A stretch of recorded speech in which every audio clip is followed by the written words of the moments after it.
আল্লাহ পাক বলেন, বানি আদম যারা, আদম সন্তান যারা, সমস্ত আদম সন্তানকে আমি সম্মানিত করেছি, সম্মানে ভূষিত করেছি।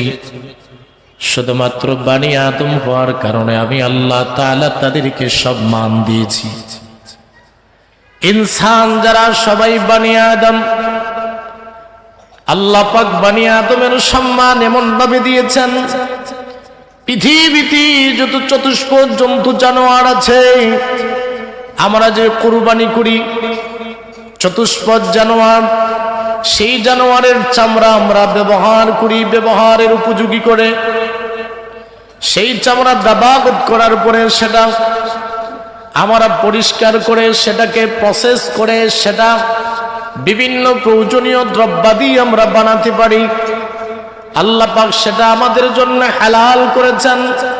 সেই চামড়া দিয়া কেউ বা জুতা বানায়, চামড়া দিয়া কোম্পানিগুলো ব্যাগ বানায়, সেই চামড়া দিয়া কোম্পানিগুলো চামড়ার অনেক জায়নামাজ বানায়, সেগুলো হালাল। কিন্তু রব্বুল আলামিন তাম পৃথিবীতে যত মানুষ সৃষ্টি করেছেন, মানুষ যদি ইনসান হওয়ার কারণে এই মানুষটা যদি কাফের হয়ে থাকে, তথাপি তার চামড়া দিয়া জুতা, তার চামড়া দিয়া কোন ধরনের বস্তু সামগ্রী বানানো এটা ইসলামে হারাম। মানুষ হওয়ার কারণে আল্লাহ পাক, যদিও সে কাফের বেঈমান, কিন্তু তার চামড়ার দাম আল্লাহ তাআলা দিয়েছেন। বনি আদম হওয়ার কারণে আল্লাহ পাক তার সম্মান দিয়েছেন। তার চামড়া দিয়ে আপনি যা কিছু ইচ্ছা বানাতে পারবেন না। আল্লাহ তাবারক ওয়া তাআলা কোরআনুল কারীমে ঘোষণা করেন, নিশ্চয় আমি বনি আদমকে সম্মানিত বানিয়েছি। আদমের মধ্য থেকে, বনি আদমের মধ্য থেকে যারা আবার ঈমানদার, তাদের সম্মান আমি আরো বাড়িয়েছি। কোরআনুল কারীমে অন্যত্র আল্লাহ তাআলা বলেন, ইন্না আকরামাকুম ইনদাল্লাহি আতকাকুম। আল্লাহ তাবারক ওয়া তাআলা বলেন, ঈমানদারদের মধ্য থেকে যারা তাকওয়াবান, যারা ঈমান এনেছে, ঈমান আনার কারণে আমি আল্লাহ তাআলা তাদের সম্মান বাড়িয়ে দিয়েছি। ইনসান হিসাবে এক মর্যাদা, ঈমানদার হিসাবে আরেক মর্যাদা। ঈমানদারদের মধ্যে কেউ কালো আছে, কেউ সাদা আছে। ঈমানদারদের মধ্যে কেউ আরবি, কেউ আজমি। ঈমানদারদের মধ্যে কেউ বিলাল হাবশির মতো, আবার কেউ হযরত আবু বকরের মতো। ঈমানদারদের মধ্যে কেউ ভালো বংশের লোক, আবার কেউ নিচু বংশের লোক। ঈমানদারদের মধ্যে কেউ টাকাওয়ালা, আবার কেউ ফকির, কেউ আমির, কেউ ফকির। আল্লাহ তাআলা বলেন, এই বিভিন্ন বিষয়াদি দিয়ে আমি কাউকে মূল্যায়ন করি না। যারা ঈমানদার আমি তাদেরকে মূল্যায়ন করি। আমার নিকট তাদের মর্যাদা, যারা বেশি তাকওয়াবান, যারা বেশি পরহেজগার, তাদের মর্যাদা বেশি। কে আমির, কে ফকির আমি সেটা দেখি না। কে সাদা, কে কালো আমি সেটা দেখি না। وَجَعَلْنَاكُمْ شُعُوبًا وَقَبَائِلَ لِتَعَارَفُوا। আল্লাহ তাআলা বলেন, বিভিন্ন দলে বিভক্ত করেছি, এটা দুনিয়ার জমিনে যাতে পরিচয় সহজ হয়। কে কোন গোত্রের লোক, কে কোন জাতির লোক, কে কোন বংশের লোক, সেটা পরিচয় করার জন্য বিভিন্ন গোত্রে বিভক্ত করেছি, বিভিন্ন জাতিতে বিভক্ত করেছি। কেউ সাদা জাতি, কেউ কালো জাতি, কেউ শ্বেতাঙ্গ, কেউ কৃষ্ণাঙ্গ। আছে না?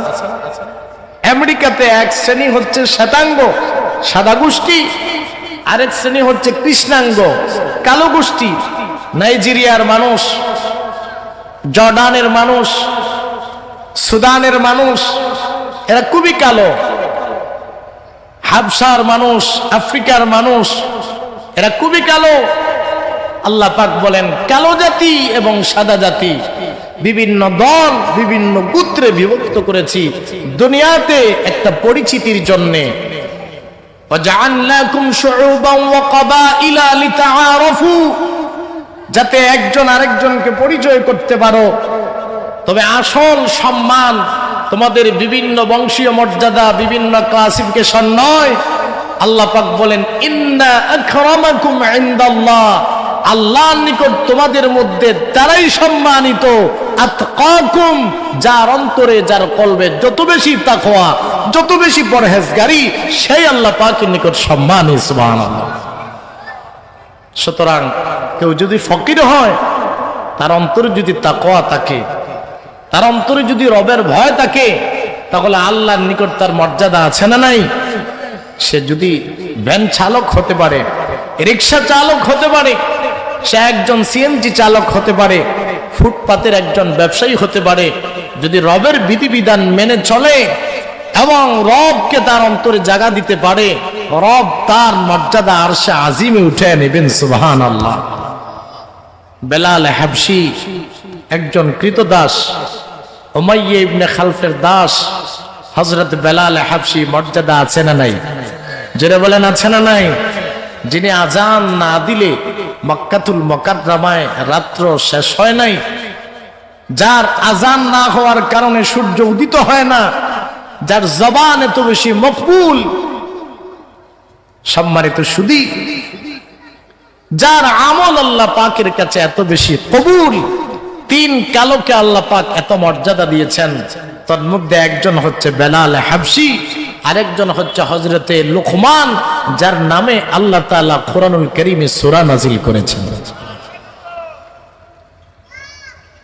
কিতাবের মধ্যে আসছে হযরত লুকমান কোন নবী ছিলেন না, ইন্নাহু কানা আবদান সালেহা, হযরত লুকমান ছিলেন আল্লাহর প্যারা একজন আবেদ।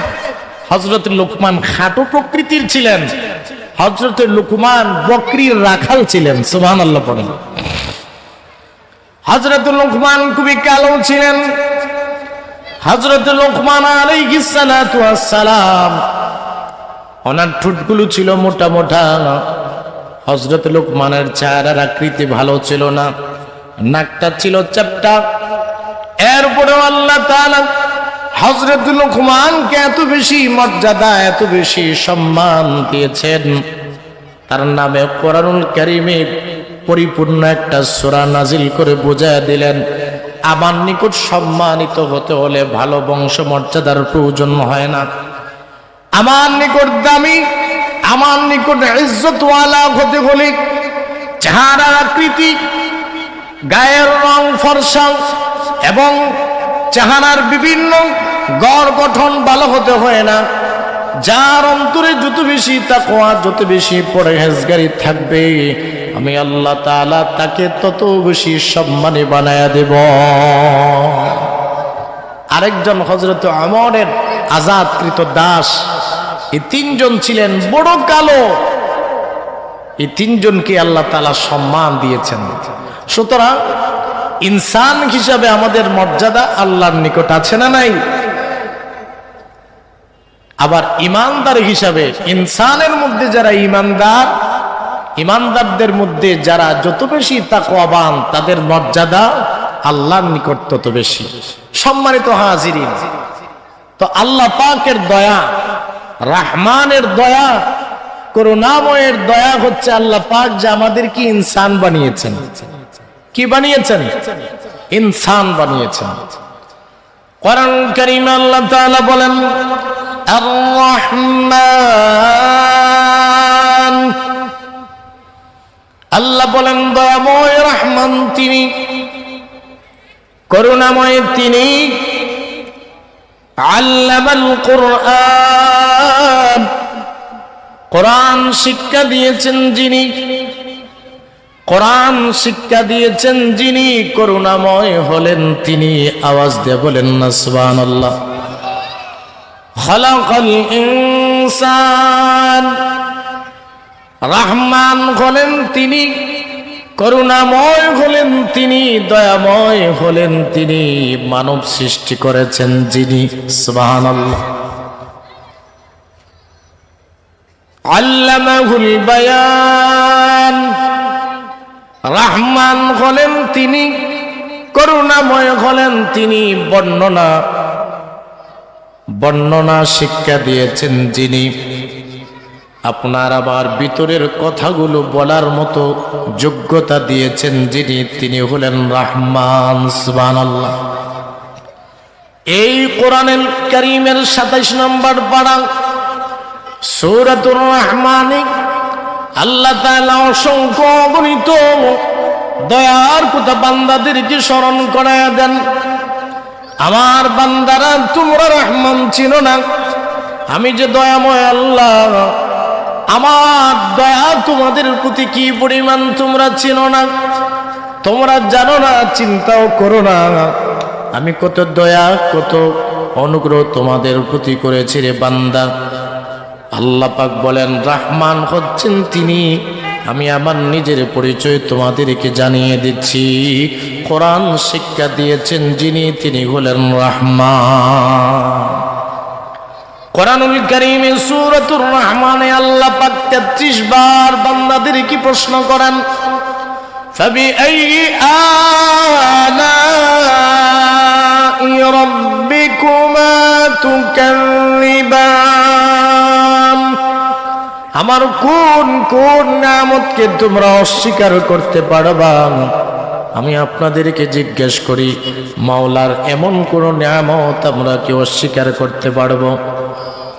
একটা নিয়ামতও নাই যা অস্বীকার করতে পারি। আল্লাহ পাক বলেন, আমার কোন কোন নিয়ামত তোমরা অস্বীকার করতে পারবে? বান্দাদেরকে আল্লাহ পাক জানায় দেন, গোলাম কত নিয়ামতই তোমাদেরকে হাবুডুবু খাওয়াইয়া রাখছি রে গোলাম, আমার নাজ নিয়ামতের মধ্যে তোমরা ডুবে আছো, কিন্তু আমি রহমানকে চিনো না। আমার দয়া আমার অনুগ্রহ তোমরা ভোগ করো, কিন্তু আমার গোলামি করো না, আমার না শুকরি করো, আমার শুকরগুজার হও না। অথচ আমি আল্লাহ তাআলা তোমাদেরকে এত অসংখ্য অগণিত নিয়ামত দিয়েছি, একটা নিয়ামতের শুকর যদি কিয়ামত পর্যন্ত আদায় করো, ইসরাফিলের সিংহায় ফুৎকার হয়ে যাবে, তথাপি নিয়ামতের শুকর আদায় হবে না। ঠিক কি না? আল্লাহ পাক বলেন, ওয়া ইন তাউদ্দু নি'মাতাল্লাহি লা তুহসুহা, আমার নিয়ামতগুলো যদি তোমরা এক এক করে গোনো, বান্দারে গড়ে গড়ে কিন্তু শেষ করতে পারবে না। এত অসংখ্য অগণিত নিয়ামত আল্লাহ পাক আমাদেরকে দিয়েছেন। রবের রহমানের নিয়ামতের মধ্যে একটা নিয়ামত হলো রহমান ইনসান বানিয়েছে। রহমান বলেন খলাকাল ইনসান, রহমান হলেন তিনি, দয়াময় হলেন তিনি, মানব সৃষ্টি করেছেন যিনি। আমি আপনাদেরকে প্রশ্ন করি, মানব সৃষ্টি আগে না কোরআন শিক্ষা আগে? কথা কন না। আপনার সৃষ্টি হলে পড়ে না কোরআন শিখবেন? জন্ম যদি না হয় তো কোরআন পড়বেন কেমনে? কিন্তু আল্লাহ পাক বলার ক্ষেত্রে বললেন আর রহমান, রহমান তো তার দয়াময় হচ্ছেন তিনি, আল্লামাল কোরআন, কোরআন শিক্ষা দিয়েছেন যিনি, খলাকাল ইনসান, মানব সৃষ্টি করেছেন যিনি, তিনি হলেন রহমান। এখন ইনসান সৃষ্টির আগে আল্লাহ পাক আল্লামাল কোরআন বললেন, বলা তো উচিত ছিল আর রহমান খলাকাল ইনসান আল্লামাল কোরআন। রহমান হচ্ছেন তিনি, মানব সৃষ্টি করেছেন যিনি, রহমান হচ্ছেন তিনি, কোরআন শিক্ষা দিয়েছেন যিনি। এরকম ভাবে ধারাবাহিক ক্রমিক নম্বর এইরকম হওয়ার কথা ছিল। আয়াতের 1 নম্বর আয়াত আর রহমান, 2 নম্বর হওয়ার কথা ছিল খলাকাল ইনসান, মানব সৃষ্টি করেছেন। 3 নম্বর হওয়ার কথা ছিল যেহেতু মানব সৃষ্টি করেছেন, মানুষের সৃষ্টি হয়ে গেছে, বিদায় এখন তাদের দায়িত্ব আল্লামাল কোরআন, তারা কোরআন শিখবে। আর কোরআন শিক্ষা আল্লাহ দিয়েছেন, কথা বলেন ঠিক কিনা? কিন্তু ক্রমিক নম্বর, সিরিয়াল নাম্বার এইরকম না দিয়ে আল্লাহ পাক প্রথমে দিলেন আর রহমান, পরে বললেন আল্লামাল কোরআন। এরপরে বললেন খালাকাল ইনসান। মুফাসসিরিনে কেরাম এই আয়াতের সিরিয়াল নাম্বার এবং ক্রমিক নাম্বার দিয়া বুঝাইতে চাইলেন, তারা ব্যাখ্যা করলেন, আল্লাহ পাক বুঝাইয়া দিয়েছেন যার ভিতরে কোরআন নাই সে ইনসান হতে পারে নাই। চিৎকার দিয়ে বলে সুবহানাল্লাহ। এজন্য আগে কোরআন, পরে হলো ইনসান। ইনসান হতে হলে কোরআন লাগবে। কথা বলেন ঠিক কিনা? হাত পা চোখ নাক থাকলে ইনসান হওয়া যায় না। যদি হাত পা চোখ নাক কান এগুলা থাকলে ইনসান হওয়া যেত, তাহলে আল্লাহ পাক কোরআনুল কারীম অন্যত্র বলেছেন লাহুম কুলুবুল লা ইয়াফকাহুনা বিহা ওয়া লাহুম আ'য়ুনুল লা ইয়াসমাউনা বিহা ওয়া লাহুম আ'য়ুনুল লা ইউবসিরুনা বিহা ওয়া লাহুম আযানুন লা ইয়াসমাউনা বিহা উলাইকা কাল আনআম বাল হুম আদাল উলাইকা হুমুল গাফিলুন। আল্লাহ পাক বলেন মানুষের মধ্যে এমন কিছু মানুষ আছে লাহুম কুলুবুন, তাদের অন্তর আছে, লা ইয়াফকাহুনা বিহা, কিন্তু অন্তর দ্বারা তারা বুঝে না, অন্তর দ্বারা উপলব্ধি করে না কোনটা সত্য কোনটা মিথ্যা, কোনটা ন্যায় কোনটা অন্যায়, কোনটা অপরাধ কোনটা অপরাধ নয়, কোনটা হক কোনটা বাতিল। এরকম জাস্টিফাই করার জন্য আল্লাহ পাক মানুষকে বিবেক দিয়েছেন, কলব দিয়েছেন। বিবেক কোন জায়গায় থাকে? মাথায় না অন্তরে? বলেন না। বিবেক মানুষের অন্তরে। গাড়ি ঘোড়ার মধ্যে পিছনে লেখা থাকে বিবেক মানুষের সর্বোচ্চ আদালত। কথা বলেন ঠিক কিনা? যেই বিবেক দিয়ে ন্যায় এবং অন্যায়ের ফরক করা হয়, ন্যায় এবং অন্যায়ের মধ্যে আপনার পার্থক্য করা হয়, সেই বিবেক যাদের নাই, সেই বুঝ শক্তি যাদের নাই, যারা বিবেক থাকার পরে, অন্তর থাকার পরেও আমাদের সমাজে এক শ্রেণীর মানুষ আছে 6কে 9 বানায়, 9কে 6 বানায়, 17কে 71 বানায়, 71-এর 17 বানায়। আছে না নাই এরকম? সাদা রে কালো, কালো রে সাদা। সমাজের সমস্ত মানুষ বলে এটা সাদা, কিন্তু তারা কয় না এটা কালা। সমাজের মানুষ সবাই বলে এটা কালো, কিন্তু সে লোকটা তার বিচার বুদ্ধি সবকিছু খাটিয়ে বলে কয় না এটা সাদা। এরকম 6 নয়, এরকম রদবদল, এরকম পরিবর্তন যারা নিজের বিবেক থাকা সত্ত্বেও, যাদের বুঝ শক্তি থাকা সত্ত্বেও যারা এরকম পরিবর্তন করে, আল্লাহ পাক বলেন লাহুম কুলুবুল লা ইয়াফকাহুনা বিহা, আমি তাদের অন্তর দিয়েছি কিন্তু বুঝে না। হক যেটা সেটাকে হক মেনে নেয় না, বাতিল যেটা সেটাকে বাতিল বলে স্বীকার করে না, ন্যায়কে ন্যায় বলে না, অন্যায়কে অন্যায় বলে না। ওয়ালাহুম আ'য়ুনুল লা ইউবসিরুনা বিহা, আমি আমার অনেক নিদর্শন পৃথিবীতে কায়েম করেছি আমি রবকে চেনার জন্য, কিন্তু এই চরম চক্ষু দিয়ে আমি রবের পরিচয় তাদের সামনে উঠে না। ওয়ালাহুম আযানুন লা ইয়াসমাউনা বিহা, আমি অনেক নিদর্শন পৃথিবীতে আমি রেখেছি, অনেক কিছু দিয়া আমাকে চেনার জন্য আমি অনেক কিছু দিয়েছি, কিন্তু সেগুলা তারা শোনে না। সম্মানিত সুধী, আল্লাহ পাক কান দিয়েছেন শোনার জন্য, কিন্তু এক শ্রেণীর মানুষ আছে এরা কান দিয়ে ওয়াজ শুনে না, কিন্তু গান শুনে। আছে না নাই? আল্লাহ পাক বলেন ওয়ালাকুম আযানুল লা ইয়াসমাউনা বিহা, ওয়াজের মধ্যে আছে হেদায়েত।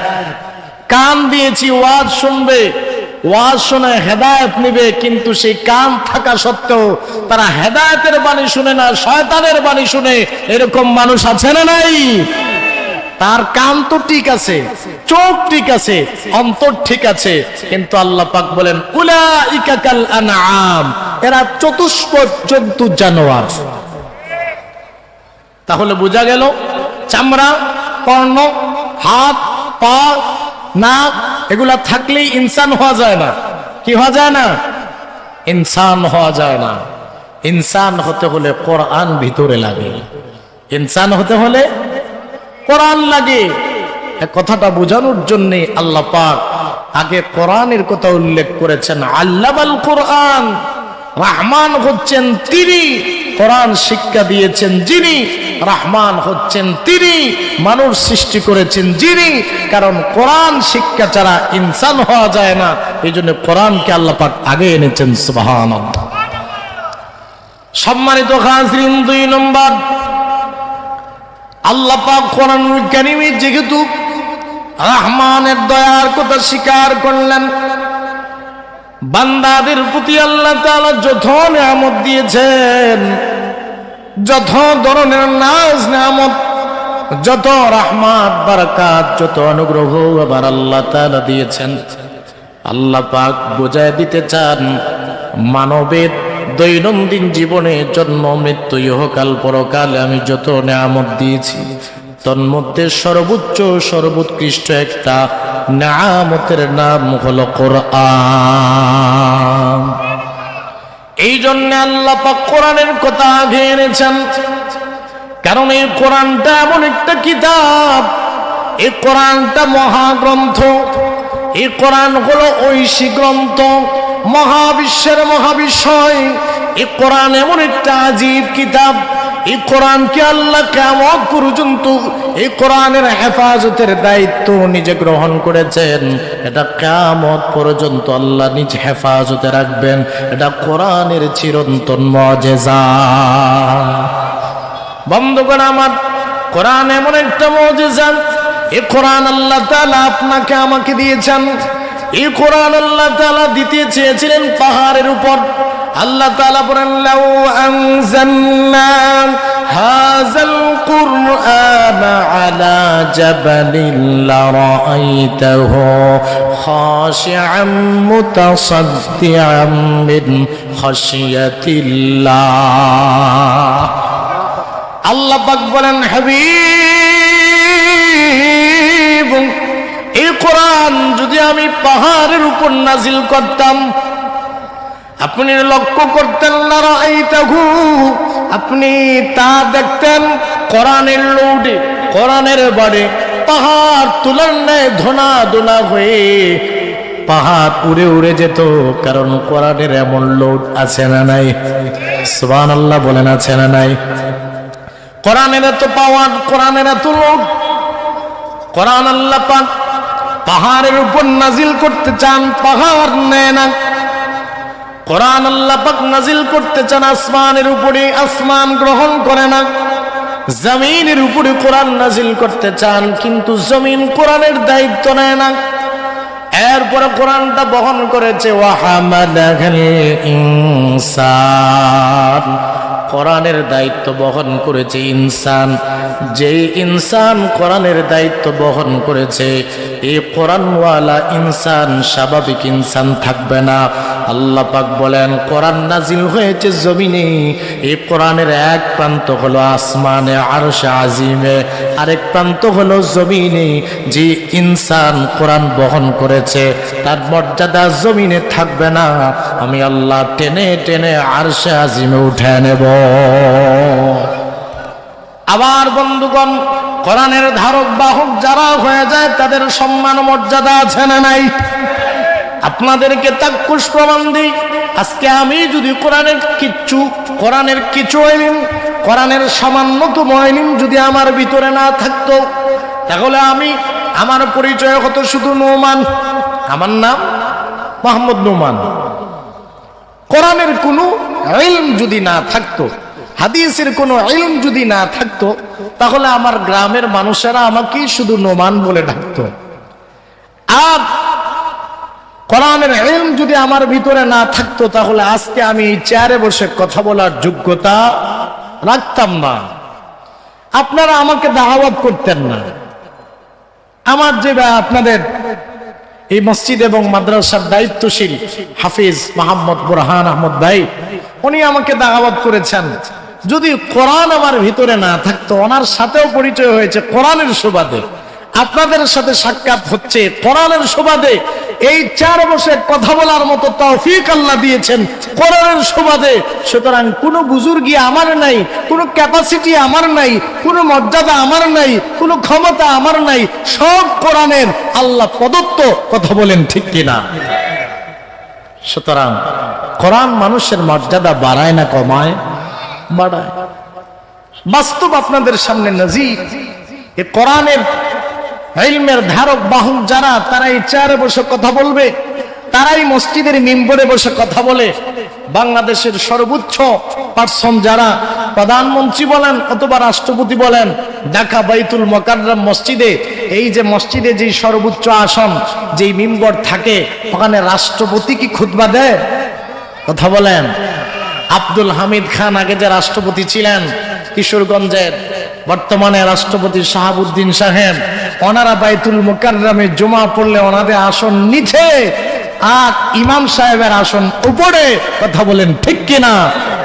এর দ্বারা প্রমাণিত হয় সর্বোচ্চ মর্যাদাবান তারা যারা কোরআনের ধারক ও বাহক। কথা বলেন ঠিক কিনা? সম্মানিত সুধী, এই মর্যাদা যেমন দুনিয়াতেও আছে, পরকালেও আছে। শুধুমাত্র দুনিয়াতে যে এমন নয়, আল্লাহ নবী, প্যারা নবী সাল্লাল্লাহু আলাইহি ওয়াসাল্লাম বলেন, ফাদলুল আলিম আলাল আবিদ কাফদলি আলা আদনাকুম। নবীজি আমার বলেন, সাহাবীরা, তোমাদের উপরে আমার মর্যাদা যেমন। আচ্ছা বলুন তো, সাহাবীদের উপর রাসূলের মর্যাদা কম না বেশি? অনেক অনেক অনেক হাজারো হাজারো লক্ষ গুণ বেশি। কারণ কোন সাহাবী কোনদিন নবী হতে পারবে না, কোন সাহাবী কোনদিন নবী হতে পারবে না, রাসূল হতে পারবে না। আল্লাহর নবী বুঝায় দিলেন, ফাদলুল আলিম আলাল আবিদি কাফদলি আলা আদনাকুম। নবীজি বলেন, তোমাদের উপরে আমার মর্যাদা যেমন, স্বাভাবিক আমার উম্মতের উপরে একজন আলেমের মর্যাদা তেমন। একজন আবেদের উপরে একজন আলেমের মর্যাদা, সাহাবীদের উপরে নবীর মর্যাদা যেমন। সুবহানাল্লাহ কম। এখন তো পথে ঘাটে মুফতি, আর রাস্তাঘাটে মুফতির অভাব নাই। অনেকে আলেম সাহেবরে দাম দিতে চায় না, অনেক আলেম সাহেব, ইমাম সাহেবরে ফতোয়া জিজ্ঞেস করে অনেক মানুষ। তো দেখা যায় ইমাম সাহেব, মুফতি সাহেব ফতোয়া দেওয়ার আগে সাধারণ একজন পাবলিক ফতোয়া দিয়ে দেয়। একজন ইমাম সাহেব, ইনি আলেম। আচ্ছা, আলেম ছাড়া ইমাম হওয়া যায়? ইমাম হওয়ার জন্য প্রধান শর্ত হচ্ছে আলেম হতে হবে, মাসলা মাসাইল জানতে হবে, কোরআন সহি শুদ্ধ জানতে হবে, এবং কোরআন হাদিসের বিভিন্ন বিষয়াদি পাণ্ডিত্য তার থাকতে হবে, নতুবা ইমাম কেমন করে হবেন? কিন্তু দেখা যায় একজন ইমাম সাহেবকে সমাজের অনেক মানুষ ইমামের মর্যাদায় দেখে না, গোলামের মর্যাদায় দেখে। কথা বলেন ঠিক কিনা? এটা আমার রাসূল করিম সাল্লাল্লাহু আলাইহি ওয়াসাল্লামের হাদিসের বিরোধী। রাসূল বললেন, স্বাভাবিক একজন আবেদের উপরে, স্বাভাবিক একজন ইবাদতগুজার বান্দার উপরে একজন আলেমের মর্যাদা এমন, সাহাবায়ে কেরামের উপর আমার মর্যাদা যেমন। সুবহানাল্লাহ। সম্মানিত সুধী, আল্লাহর নবী, প্যারা নবী রাহমাতুল লিল আলামিনকে প্রশ্ন করা হলো, ইয়া রাসূলুল্লাহ, ইয়া হাবিবাল্লাহ, নবীজি গো, মসজিদের এক প্রান্তে কিছু মানুষ ইলমে দ্বীন শিক্ষা করছে, দ্বীনের ইলম শিক্ষা করছে, আরেক পাশে কিছু মানুষ ইবাদত বندگی করতেছে, রাত ভর তাহাজ্জুদের নামাজ পড়ে। নবীজি জানতে চাই, কাদের মর্যাদা আল্লাহর নিকট বেশি? যারা সারা রাত্রি ইবাদত বندگিতে কাটায় দিল তাদের মর্যাদা বেশি, নাকি যারা মসজিদের অপর প্রান্তে ইলমে দ্বীন শিক্ষা অর্জন করতেছে তাদের মর্যাদা বেশি? আল্লাহর নবী বলেন, আমার সাহাবীরা যারা ইলমে দ্বীন শিক্ষা অর্জন করতেছে তাদের মর্যাদা আল্লাহর নিকট অনেক অনেক বেশি। কারণ আবেদ ইবাদত শিখে আলেমের কাছ থেকে, আলেম যদি ইবাদত না শিখায় তো ইবাদত করবে কেমনে? কথা বলেন ঠিক কিনা? আরে একজন সাহাবী প্রশ্ন করলেন, ওগো আল্লাহর নবী, একজন আলেম সারা রাত ঘুমায় থাকে আর একজন আবেদ সারা রাত ইবাদত বندگی করে, কার মর্যাদা বেশি? আল্লাহর নবী প্যারা নবী রাহমাতুল লিল আলামিন বললেন, আবেদ সারা রাত ইবাদত বندگی করে আর একজন আলেম সারা রাত ঘুমায় ঘুমায় কাটায়। একজন আলেমের ঘুম হলো একজন আবেদের চাইতে, একজন আবেদের ইবাদতের চাইতে দামি। আবেদের সারা রাত্রির ইবাদতের চাইতে আলেমের ঘুম আল্লাহর নিকট দামি। সুবহানাল্লাহ বলেন।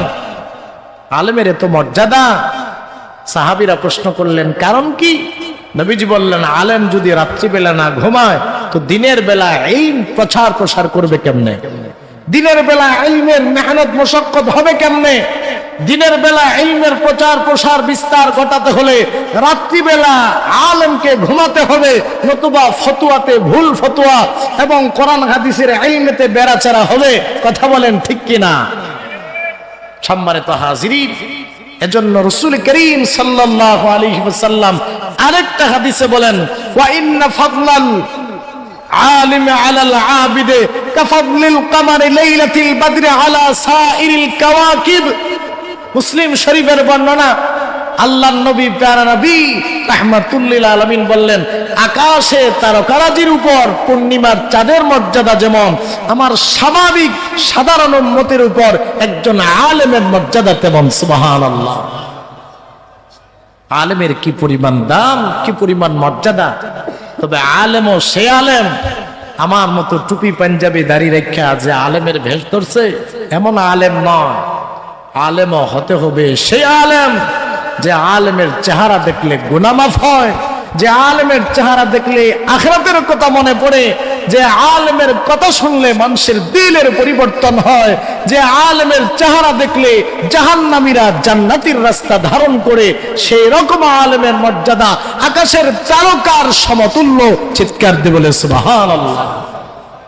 সম্মানিত হাজিরিন, এই আলেমের মর্যাদা হয়েছে ইলমের কারণে। কিসের কারণে? ইলমের কারণে। কোরআন এবং হাদিসের ইলমের কারণে আলেমের মর্যাদা বৃদ্ধি পেয়েছে। সুতরাং এই কোরআন, এটা এমন একটা কোরআন, এটা যেই গ্রহণ করে, যেই ধারণ করে তার মর্যাদা বাড়িয়ে দেয়। এই কোরআনটা যখন আমরা স্বাভাবিক একটা কাপড় গিলাফ দিয়ে যখন বাঁধি, তখন সেই স্বাভাবিক গিলাফের কাপড়টা পায়ে লাগাই। কথা বলেন। এই তো চেয়ারে, কাঠের চেয়ারে আমি বসেছি, সেম কাঠ দিয়ে যখন রাওয়াল বানানো হবে, সেই রাওয়ালটা কেউ পা দিয়া উষ্টা দেয় না। ঘটনাক্রমে যদি লেগেই যায় তো বুকের মধ্যে নেয়, মুখে নেয়, চুবো খায়। কারণ এই রাওয়ালের সাথে কোরআনের সংস্পর্শ, কোরআন টাচ লাগার কারণে স্বাভাবিক কাঠ বলেন অথবা প্লাস্টিকের রাওয়ালের দাম বাড়িয়ে দিয়েছেন কে?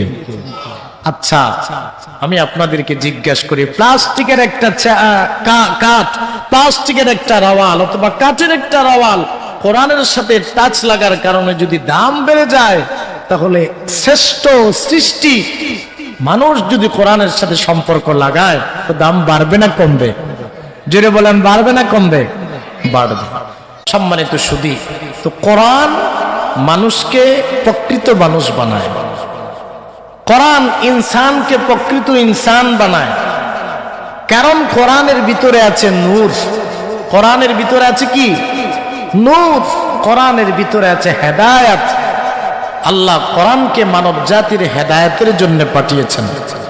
হুদাল লিন্নাসি ওয়া বাইয়িনাতিম মিনাল হুদা ওয়াল ফুরকান।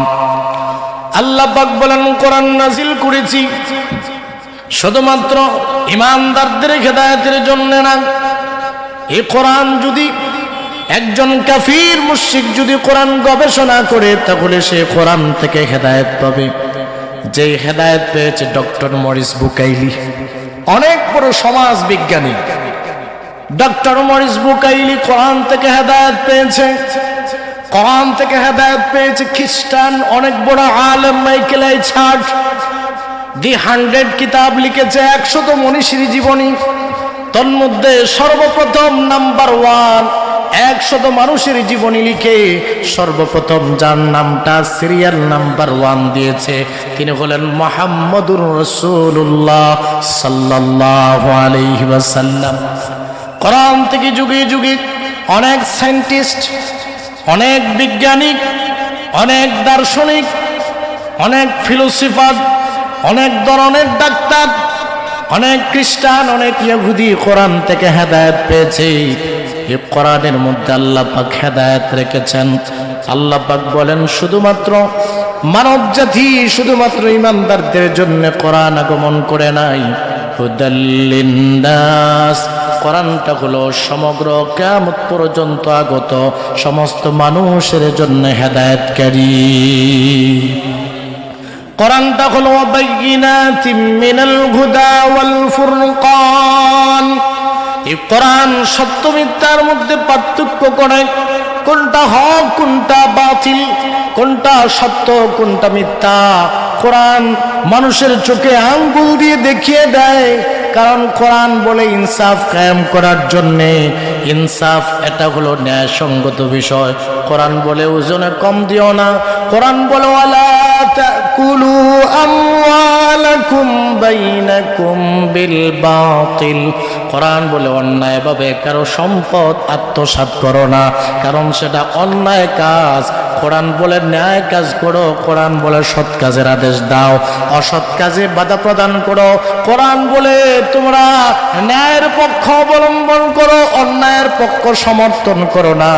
এই যাবতীয় বিধিবিধান কোরআনের মধ্যে আছে না নাই? আল্লাহ পাক বলেন নাযালনা আলাইকাল কুরআনা তিবয়ানান লিকুল্লি শাই। আল্লাহ পাক বলেন আমি এমন কোরআন তোমাদের প্রতি নাজিল করেছি যে কোরআনে সব কিছুর বিবরণ আছে। কোরআনের মধ্যে সমাজনীতি আছে, কোরআনের মধ্যে রাষ্ট্রনীতি আছে, কোরআনের মধ্যে পরিবার নীতি আছে, কোরআনের মধ্যে দাম্পত্য জীবন আছে, কোরআনের মধ্যে ব্যক্তিগত জীবন আছে, কোরআনের মধ্যে অর্থনীতি আছে, কোরআনের মধ্যে সব কিছু আছে। এই কোরআন থেকে যে যত বেশি রিসার্চ করবে কিয়ামত হয়ে যাবে, কোরআনের অনুসন্ধান, কোরআনের রিসার্চ শেষ হবে না। আল্লাহু আকবার। এই কোরআনের প্রতি মানুষের এত আকর্ষণ আল্লাহ পাক দিয়েছেন। কোরআন যতই শোনা যায় ততই মধুর লাগে, ঠিক কিনা? কোরআন যতই শোনে ততই মধুর লাগে। কোরআন কোনোদিন পুরাতন হয় না, এটা কোরআনের জীবন্ত মুআজিজা। কোরআন কোনোদিন পুরাতন হবে না, এটা কিয়ামত পর্যন্ত নতুনত্ব। কিয়ামত পর্যন্ত আমরা কোরআন থেকে নতুনত্ব পাবো। পৃথিবীর এমন কোনো মসজিদ নাই যে মসজিদের মধ্যে প্রত্যেক নামাজে, ফরজ নামাজে, প্রত্যেক নামাজে সূরা ফাতিহা পড়া হয় না।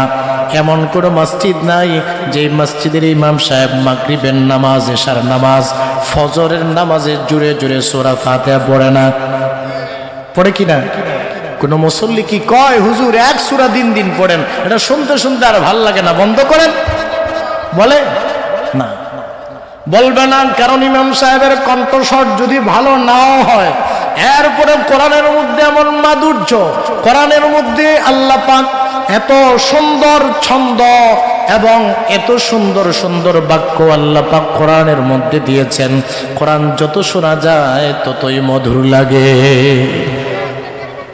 কোরআন এটা এমন একটা কিতাব, পৃথিবীতে যত গ্রন্থ, সব গ্রন্থ মিলিয়ে যত পাঠ করা হয়েছে এর চাইতে কোটি কোটি গুণ বেশি কোরআন পাঠ করা হচ্ছে, কিয়ামত পর্যন্ত হবে। সুবহানাল্লাহ বলেন। এজন্য কোরআনের নাম কোরআন, অর্থ পঠিত। এটা এমন ভাবে পাঠ করা হয় কিয়ামত পর্যন্ত পাঠ করাই হবে, করতেই থাকবে। কোরআন কিন্তু বন্ধ হবে না। কোরআনের আওয়াজ যারাই বন্ধ করতে চায় তাদের জবান আল্লাহ পাক বন্ধ করে দেন। কথা বলেন ঠিক কিনা? কোরআনকে আল্লাহ পাক বলেছেন ইউরিদুনা লিইউতফিউ নূরাল্লাহি বিআফওয়াহিহিম ওয়াল্লাহু মুতিম্মু নূরিহি ওয়ালাউ কারিহাল কাফিরুন। আল্লাহ পাক বলেন আল্লাহ তাআলা ইচ্ছা করেছেন তার নূরকে প্রজ্বলিত করবেন। লিউতফিউ নূরাল্লাহ, কিন্তু কাফেররা চায় সেই নূরকে তারা বন্ধ করে দিবে, সেই নূরকে তারা ফু দিয়ে নিভিয়ে দিবে। আচ্ছা বলুন তো, কোরআনের এই বাতিটা কি এত সস্তা বাতি? কেউ চাইলেই কি ফু দিয়ে নিভাতে পারবে? কোরআনের বাতি জ্বালিয়েছেন যিনি, তিনি কে? আওয়াজ দিয়ে বলেন কে? ওই বাতি আল্লাহ পাক জ্বালিয়েছেন। দুনিয়া থেকে শত সহস্র লক্ষ কোটি মানুষ লক্ষ কোটি বার প্রচেষ্টা করেছে কোরআনের এই বাতিটা নেবানোর জন্য, কিন্তু যারা নেবানোর চেষ্টা করেছে আল্লাহ পাক তাদের জীবন বাতি নিভিয়ে দিয়েছে। আজকে ফেরাউন কি আছে? আচ্ছা, ফেরাউনের ওই জমানার কথা বাদ দিলাম, আবু জেহেল শত চেষ্টা করেছিল কোরআন নামক এই আল্লাহর নূরকে নিভিয়ে দেওয়ার জন্য। আবু জেহেল আছে, তার বংশধর আছে, উতবা আছে, সাইবা আছে, ওয়ালিদ ইবনে মুগিরা আছে, সবার জীবন বাতি আল্লাহ পাক নিভিয়ে দিয়েছেন। কিন্তু মুহাম্মদুর রাসূলুল্লাহ সাল্লাল্লাহু আলাইহি ওয়াসাল্লাম এই কোরআনের ধারক বাহক ছিলেন। কিয়ামত পর্যন্ত তার উম্মতরা থাকবে এবং কোরআনের স্তুতি, কোরআনের প্রশংসা, কোরআনের বর্ণনা, কোরআন তিলাওয়াত ছিল, কিয়ামত পর্যন্ত থাকবে। কথা বলেন ঠিক কিনা? কারণ এই বাতি আল্লাহ জ্বালিয়েছেন। এই কোরআনের জিম্মাদারি কার কাছে? কোরআনের রিমোট কার কাছে? আল্লাহর কাছে। আল্লাহ বলেন, আমি কোরআন নাজিল করেছি, ওয়া ইন্না লাহু লাহাফিজুন, আর আমি কোরআনের সংরক্ষক। আমি আমার কুদরতিভাবে কোরআনকে সংরক্ষণ করব। কেউ কোরআনের যার্রা পরিমাণ ক্ষতি করতে পারবে? সম্মানিত হাজিরিন, এই কোরআন আল্লাহ পাক আমাদেরকে দিয়েছেন মহান এক নেয়ামত। এই কোরআনের হেফাজত করা হয় মাদ্রাসায়। কোরআনের হেফাজত করা হয় কোন জায়গায়? আল্লাহ পাক যে বলেছেন, ইন্না নাহনু নাযালনা আলাইকাল কুরআনা ওয়া ইন্না লাহু লাহাফিজুন। আল্লাহ পাক বলেন, নিশ্চয়ই আমি কোরআন নাজিল করেছি এবং আমি এই কোরআনের হেফাজত করব। কোরআনের হেফাজত আল্লাহ পাক কিভাবে করবেন? হেফাজতের অনেকগুলো পন্থার মধ্যে একটা পন্থা হলো আল্লাহ পাক কোরআনকে আপনার আমার বাচ্চার জন্য, আপনার আমার সন্তানাদের জন্য আল্লাহু আলা মুহাম্মাদ সাল্লাল্লাহু আলাইহি ওয়াসাল্লাম, সাল্লাল্লাহু আলা মুহাম্মাদ সাল্লাল্লাহু হুয়াল হাবিবুল্লাযী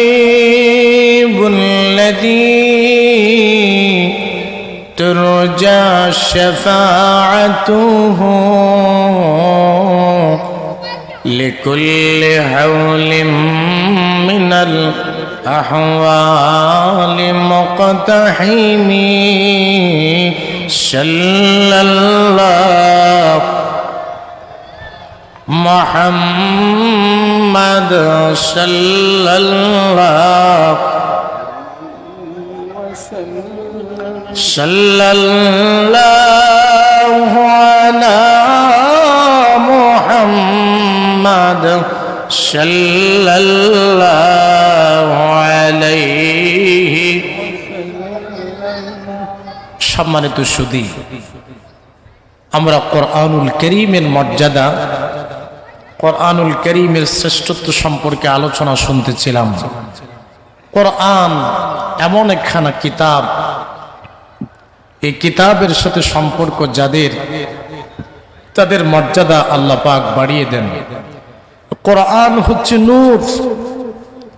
কোরআনের মধ্যে আল্লাহ পাক নূর রেখেছেন। কোরআনের সংস্পর্শে যারাই আসে এরাই আলোর পথ পেয়ে যায়। কোরআনকে হাদিসে রাসূল করিম সাল্লাল্লাহু আলাইহি ওয়াসাল্লাম বলেছেন, হুয়াস সিরাতুল মুস্তাকিম। কোরআন হচ্ছে সরল সঠিক রাস্তা। সুবহানাল্লাহ পড়েন। যারা কোরআনের পথে চলে এরা হেদায়েতের উপর, এরা সিরাতুল মুস্তাকিমের উপর আছে। কোরআনের রাস্তা হচ্ছে সিরাতুল মুস্তাকিমের রাস্তা। এ রাস্তা শুরু হয়েছে দুনিয়ায়, শেষ হবে জান্নাতে। সুবহানাল্লাহ। কোরআন হলো এমন একখানা কিতাব, পৃথিবীর জমিনের এমন কোন কিতাব পাঠ করলে সওয়াব পাওয়া যায় না। কোরআন এমন একখানা কিতাব, যে কিতাবের প্রত্যেকটা হরফ তেলাওয়াত করলে আল্লাহ পাক নামায়ে আমলের মধ্যে 10টা নেকি উঠায় দেন। সুবহানাল্লাহ। কোরআন এমন এক কিতাব, কোরআনের ধারক বাহক যারা হয়ে যাবে, আল্লাহর নবী প্যারা নবী রাহমাতুল লিল আলামিন তাদের ব্যাপারে বলেছেন, يقال لصاحب القرآن اقرأ وارتقي ورتل كما كنت ترتل في الدنيا। হাশরের মাঠে কোরআনের হাফেজদেরকে বলা হবে, হে হাফেজে কোরআনেরা, তোমরা পাঠ করো, কোরআন পড়ো এবং চড়ো। ইকরা ওয়ারতাকি, কোরআন পড়ো এবং চড়ো। প্রত্যেকে কোরআন পড়তে শুরু করবে। যার কোরআন পড়া যে জায়গায় শেষ হবে তার ঠিকানা ফাইন্না মানজিলাতাকা ইনদা আখিরি আয়াতিন তাকরাউহা। নবীজি আমার বলেন, যার কোরআন পড়া যেই জায়গায় স্টপ হবে তার ঠিকানা জান্নাতের এতটুক পর্যন্ত হবে। সুবহানাল্লাহ পড়েন। আমার আল্লাহ তাআলা জান্নাত 8টা জান্নাত বানিয়েছেন। প্রত্যেকটা জান্নাতে আমার আল্লাহ তাআলা 100টা তালা তৈরি করেছেন। হাফেজে কোরআন দেখি আল্লাহ পাক জান্নাতে ঘোষণা দিবেন, রে হাফেজে কোরআনেরা কোরআন পড়ো। যেমন ভাবে দুনিয়াতে কোরআন পড়েছিলে ওই রকম ভাবে কোরআন তেলাওয়াত করো। কেউ যদি এক আয়াত পাঠ করে তাহলে তার মর্যাদা, তার স্তর 1 তলার উপরে হবে। যে 2 আয়াত তেলাওয়াত করে আর পারবে না, 2য় তলায় তার স্থান হবে। 100 আয়াত তেলাওয়াত করার পরে যেই লোক আর তেলাওয়াত করতে পারবে না, 100 আয়াত কোরআন তেলাওয়াত পাঠ করার কারণে 100 তলার উপরে তার স্থান হবে। এমন ভাবে কেউ যদি 6666 আয়াত তেলাওয়াত করতে পারে, আল্লাহ পাক জান্নাতের 6666 তলার উপরে তার স্থান বানিয়ে দিবে। কোরআন দুনিয়াতে যে রকম ভাবে বান্দা মর্যাদা বাড়িয়ে দেয়, হাসরের মাঠে ওই রকম ভাবে বান্দার কোরআনে হাফেজদের মর্যাদা আল্লাহ পাক বাড়িয়ে দিবেন। এই কোরআন এমন একটা কিতাব, যে কিতাব সাকরাতগ্রস্ত মানুষের পাশে যখন তেলাওয়াত করা হয়, আল্লাহর নবী প্যারা নবী ইরশাদ করেন, একজন মানুষের যখন সাকরাত শুরু হয়ে যায়, সাকরাতের এত কঠিন আযাব, ওই আযাবে এত বেশি তৃষ্ণা লাগে, আল্লাহর নবী প্যারা নবী সাকরাতের তৃষ্ণা বোঝানোর জন্য ইরশাদ করেন, সাকরাতগ্রস্ত ব্যক্তিকে যদি 7 সাগরের পানি পান করানো হয়, তথাপি সাকরাতের এই আযাবের কারণে তার যে তৃষ্ণা হবে, সেই তৃষ্ণা নিবারণ হবে না। সাকরাতগ্রস্ত মানুষ আপনারা দেখছেন তো, মানুষের সাকরাত যখন শুরু হয় তখন এইরকম লোক দেখেন নাই? নবীজি বলতেছেন 7 সাগরের পানি যদি পান করানো হয় তথাপি তার তৃষ্ণা নিবারণ হবে না। কিন্তু আমরা বাস্তবে দেখি 1 চা চামচ পানি তার পান করানো যায়? যায় না। তার লাগাম বেয়ে বেয়ে পানিটা পড়ে যায়, অথচ তার পানি তৃষ্ণার চাহিদা থাকে এত পরিমাণ, 7 সমুদ্রের পানি পান করালেও তার তৃষ্ণা নিবারণ হবে না। এত কষ্ট হয়। এই কষ্টের কারণে শরীর দেখবেন ঘর্মাক্ত হয়ে যায়, কপাল ঘামে, নাক ঘামে, কান ঘামে, বুক ঘেমে পসিনা বের হয়। আল্লাহর নবী প্যারা নবী রাহমাতুল লিল আলামিন বলেন, এমন সময় কোন একজন সাকরাতগ্রস্ত ব্যক্তির পাশে কেউ যদি সূরাতুল ইয়াসিন তেলাওয়াত করে, তাহলে আল্লাহ পাক সূরাতুল ইয়াসিন তেলাওয়াতের উসিলায় তার সাকরাতের আযাব আল্লাহ হালকা করে দেয়। এখন সূরা ইয়াসিন তেলাওয়াত করবে আপনার সন্তান, যদি এমন কোন সন্তান যদি থাকে যে সূরাতুল ইয়াসিন তেলাওয়াত করতে পারে, তাহলে তো আলহামদুলিল্লাহ, আপনি বাবা হিসাবে সৌভাগ্যবান। কথা বলেন ঠিক কিনা? কিন্তু আপনার আমার সমাজে এমন অনেক মুসলমান আছে যার 4টা 5টা 7টা সন্তান, কিন্তু একটাও কোরআন পড়তে জানে না। আছে না নাই? এরা হতভাগা। বড় ডাক্তার আছে ঠিক, ইঞ্জিনিয়ার আছে ঠিক, অ্যাডভোকেট আছে ঠিক, কিন্তু কোরআন পড়তে জানে না। অনেক জাগতিক শিক্ষায় শিক্ষিত, কিন্তু কোরআন পড়তে জানে না। ওই অবস্থায় কেউ যদি ইংরেজি কিতাব একটা প্রথম পৃষ্ঠা থেকে লাস্ট পৃষ্ঠা পর্যন্ত পড়ে, তাহলে মনে হয় আযাব হালকা হবে। কথা বলেন না? কেউ যদি অন্য কোনো সাহিত্য, বাংলা সাহিত্য, বাংলা কবিতা অথবা অন্য কোনো ভাষার অন্য কোনো সাহিত্যের কবিতা অন্য কিছু পড়ে, তাহলে আযাব হালকা হবে না।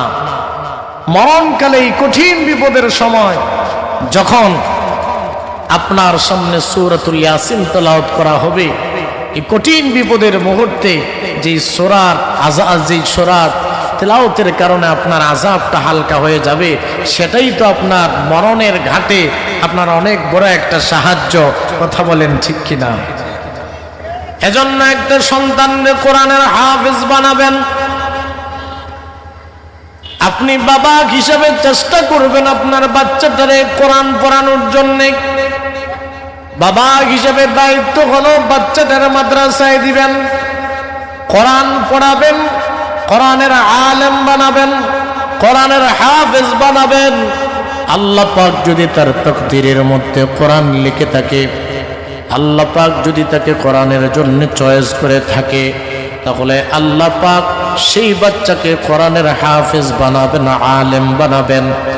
যদি বানাতে পারেন, এমন সন্তান আশা করা যায় নেককার হবে।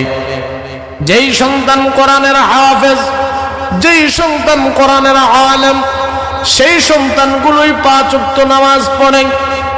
কারণ যাদের ভিতরে কোরআনের ইলম নাই, যাদের ভিতরে হাদিসের ইলম নাই, যারা অনেক বড় বড় উচ্চ ডিগ্রিধারী, অনেক বড় বড় ভার্সিটি থেকে বড় বড় ডিগ্রি অর্জন করেছে, আমরা দেখতে পাই এরা কলমের খোঁচায় অনেক কিছু চুরি করে ফেলে। কথা বলেন ঠিক কিনা? অনেক বড়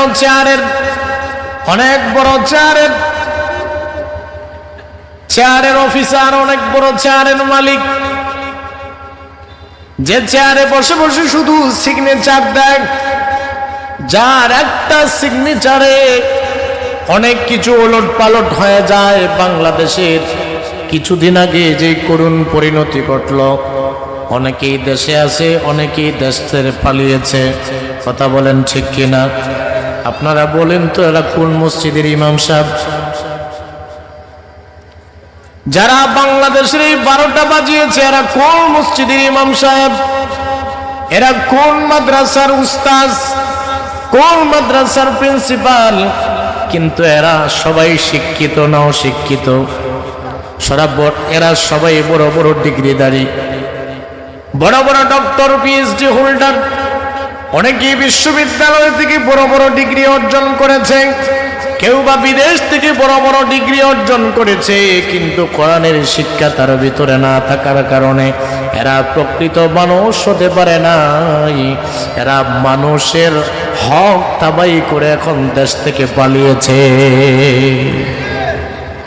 আমার বন্ধুগণ, সুতরাং সুসন্তান তারাই হয় যাদের ভিতরে কোরআনের শিক্ষা আছে, যাদের ভিতরে আমার নবীজির ইলমে নববীর শিক্ষা আছে, তারাই সুসন্তান হবে। এজন্য সুসন্তান যদি আপনি গঠন করতে পারেন, এই সুসন্তান যখন কবরের পাশে দাঁড়ায়া চোখের পানি ছেড়ে দিয়া মা বাবার জন্য দোয়া করবে, এমন সন্তানের চোখের পানি আমার আল্লাহ কখনো বৃথা দেয় না। চোখের পানি গাল বেবে নাকের ডগায় আসার আগে আগে আমার আল্লাহ মা বাবার জীবনের গুনাহ মাফ করে দেয়।